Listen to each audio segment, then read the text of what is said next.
So what Florida officials, including Governor Ron DeSantis, is going to do is demand from the Biden administration that they will be able to put internet access on the island there so that the Cubans can have more of an opportunity to share what is going on there in Cuba and also let the rest of the world see what is going on as well. And there we go, Governor Ron DeSantis speaking now. Scheduled for a little bit earlier. We were on Cuban time today, so I'm sorry. But it's really great to be here with folks who are really in the trenches here fighting for freedom.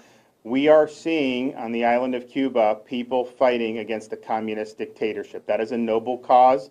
A free Cuba is a noble cause. It's a cause that many of these people have dedicated their lives to. And so we obviously have to stand with the people of Cuba against the communist dictatorship. And one of the most effective things we can do as a country, and we need President Biden to step up to make this happen. And I spoke with the FCC Commissioner Carr on the phone. We can be able to be helpful to getting internet back onto the island of Cuba. The one thing that communist regimes fear the most is the truth. And if we're able to help Cubans communicate with one another, also communicate to the outside world, that truth is going to matter. That truth, I think, will be decisive. And so, Mr. President, now's the time to stand up and be counted. I've never seen a community more unified than what we've seen here over the last nearly a week.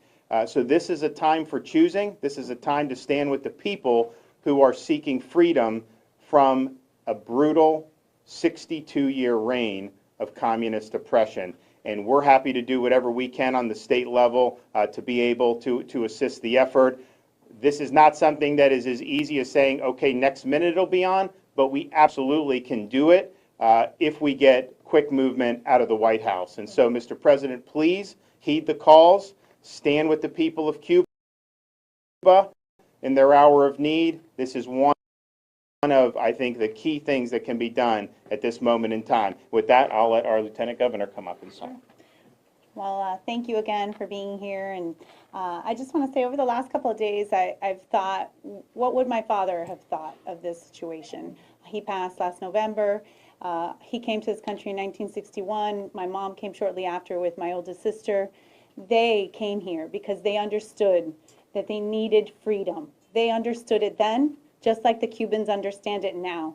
And so obviously the governor has mentioned that he has been united with so many here, so many leaders, so many causes that have fought day in and day out for a free Cuba.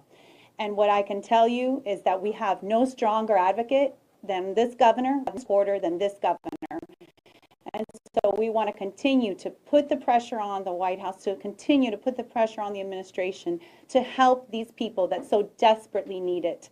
I'll say what the governor said in Spanish for the benefit of the Spanish cameras.